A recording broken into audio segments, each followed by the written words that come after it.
Hello YouTube, this is XOR Hacks. Today I will be doing lame, which as far as I can tell is the oldest box on HackTheBox and is also a part of the OSCP like boxes list compiled by TJnull and TCM, TheCyberMentor. Lame has been rated easy and is a Linux box. It has 3 major services running on it: FTP, SSH and Samba. I will be using an old CV to exploit Samba to get root on the box.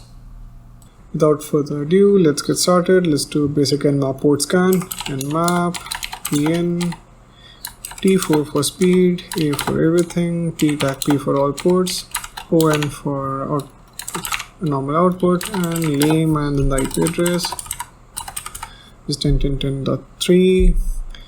This takes a while to run, so I already did it before recording the video. Here we get 3 services. One is FTP on port 21. It is from version scan, we can see it's VSFTPD 2.3.4. From a script scan, we can see that anonymous logins are allowed. It is actually useful for us to enumerate this now. And we have SSH running on port 22, which is running OpenSSH 4.7p1. We can actually enumerate the version of SSH running on the target to enumerate which operating system it must be running. And 139 and 445 are both SMB, and you can see it's running Samba SMB version 3 point something, which isn't clear yet. We can actually explore more into that later. And from the script scan for SMB, we can see that authentication level user is supported, which is on by default but is never recommended. Now let's enumerate FTP. FTP 10.10.10.3. Now as we saw that anonymous logins are allowed, so we can log in as a blank password, and we are in. Is there anything? The FTP server has nothing in it, so it's a dead end. A lot of people think that anonymous login means you can log in as anything, but it actually isn't like that. Let me demonstrate it. So now if I just type ANNON and again enter no password, it won't let me log in, because when it says that anonymous login is enabled, you actually need to log in as anonymous. And as we saw that FTP is running VSFTPD 2.3.4, we can search and search for it. VSFTPD 2.3. Well, we get an exact version, exact exploit for the version, which is a Metasploit module, which also I will demonstrate, but this does not work in the case of this box, but it is a well-known exploit. Now let's exploit SMB. So let's do SMB map and 10.10.10.3. The scan is done. For some of you, SMB map might not work because I've had some issues with SMB map that is already pre-installed in Kali. So I would recommend you purge that install and download the latest version from GitHub. So we see the temp directory, we have read and write access to it, and the command goes like oh no's. So this does give us a suggestion or a hint towards what we need to actually check out. Now to be able to check the directory out, we need to use SMB client. SMB client.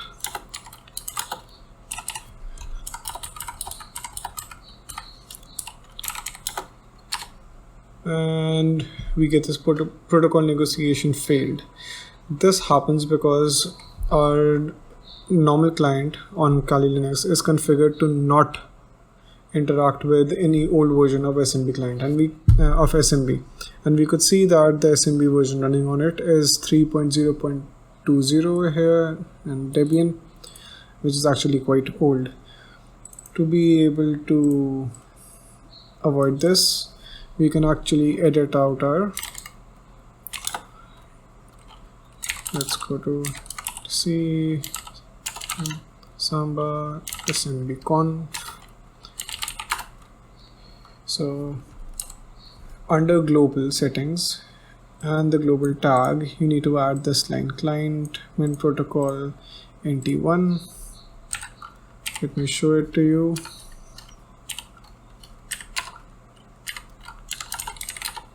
And now when I run SMB client, it works. And as we can see that it is most probably mapped out to the temp directory on the target and is absolutely useless. Now on the other hand, a lot of you might not want to add that line to your SMB conf. There's another way around that. So now let's just remove it. We can just add an option to our command like this.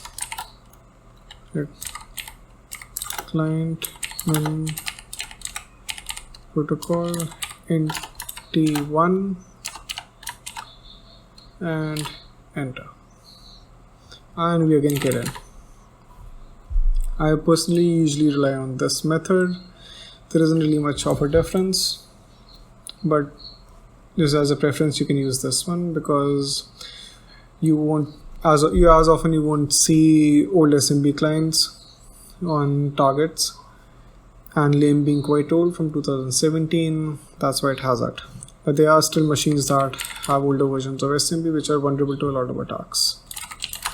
Now that we checked SMB and we can't really find anything in the share, let's go for search exploit Samba 3.0. Let me go for 3.0 to see if there's anything of use, and this will show me everything over 3.0.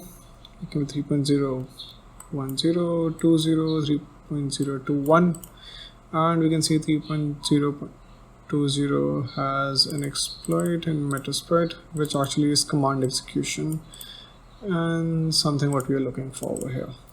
It seems more likely. And now let's try to exploit VSF TPD with Metasploit. First we need to start PostgreSQL.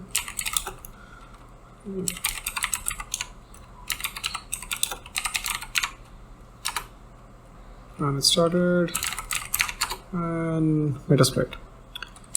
Search VSF TPD.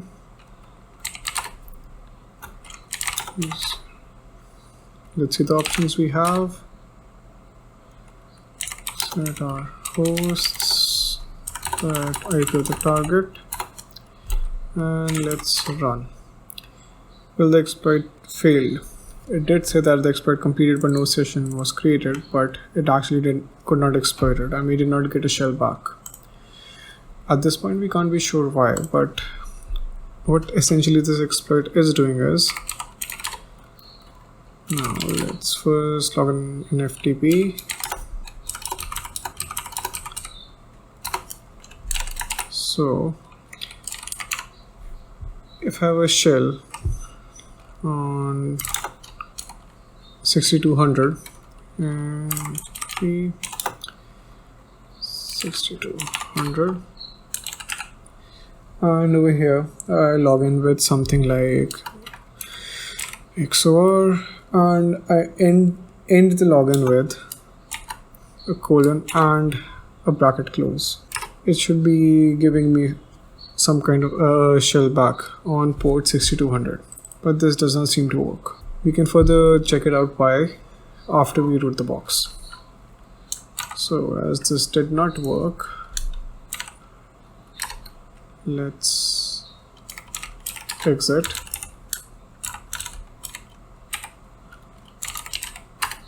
So as we saw before, we were able to find exploit for Samba 3.0. This one, and it was exactly what we were looking for, as it gives us command execution. To be able to actually view it or examine it, we can just do search for tag X and paste the path. When you go down in the script, we see a Ruby function called exploit, And while reading it, we can see that the username field is where the payload is being injected. Essentially what the function is doing is creating a SMB session which is passing the username which has the payload injected in already, and random text, so 16 characters, which is the password most probably, and a user supplied domain. But now we see two of the caret signs over here. To understand this better, we can go like this. What this essentially does is, whatever is put between the two caret signs is evaluated as a command. Let me give you an example. So when I use this, everyone knows that this would be evaluated as a bash command because of the dollar and parentheses. Now the same can be done with the caret sign. So these both are essentially the same thing, but most probably whoever wrote the exploit did not go with the dollar sign and parentheses because of encoding issues. But now we can actually try to run our exploit through this. But SMB client and the IP address, TMP, option, client min protocol is equal to nt1, and now we enter the user. Usually what we would do is we use the tag, capital U tag, to pass in a username. It can be something like admin, but over here, because we are going to be injecting our payload in here, we are going to do dot slash is equal to caret sign. Oh no, sorry, no, actually yeah, no hub nce pin bash. Now we need my IP address, which is 10.10.14.6, 10.10.14.6, and a port to connect back on. So now let's set up a listener and let's run the command. Oh, something went wrong. Oh yeah, I did not close the caret sign, and the command ran. And we did get a connection back, but it is not from the target. It is actually a connection to me from me. Which actually is absolutely useless in this case. It means that this was run before a connection was made to the target. To get around that, we can actually first let's log into SMB client,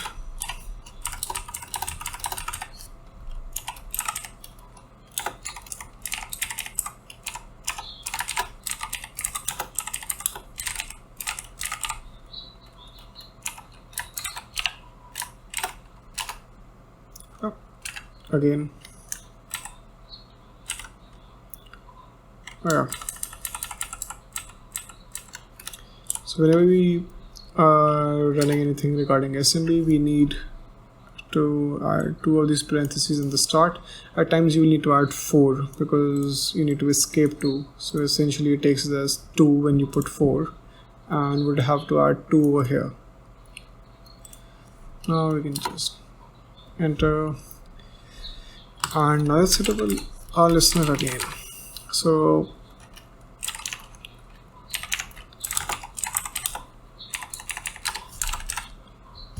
now first we are already now connected over here, but now we still need to enter our payload.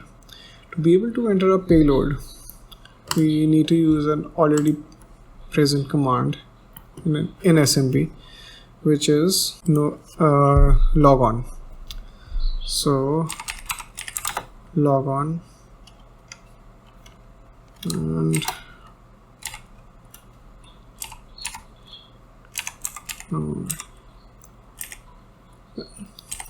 if you're wondering what is no hub, it actually helps us trigger this command outside the context of SMB, which means even though it is not an SMB command what we are running, this tac e bin bash and nc tac e bin bash, it will still run it as a bash command, means outside the context of SMB, means not as SMB but a proper bash command as whatever the user SMB is running as. So now let's end 14, now 6 I think, let's see, yeah, 14.6, and let's close the caret sign and the double quotes, and we need a port. This is a complete command, and we can enter blank password and we get a connection back. This time it is to us from the target system. Yes, just for quality of life, well, let's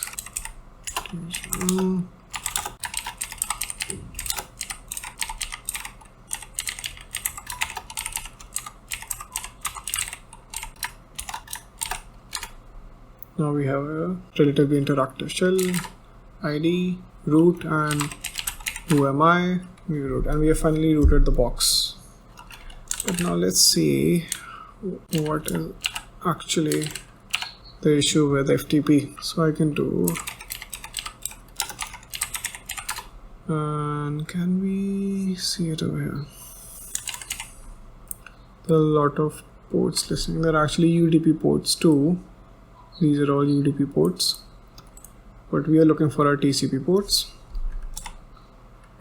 And it seems a lot has been blocked by the firewall. There's something running on port 80, but on Apache, but it's internally. We don't really see much on. Don't really see much here. Doesn't seem that. I guess it was the firewall. So now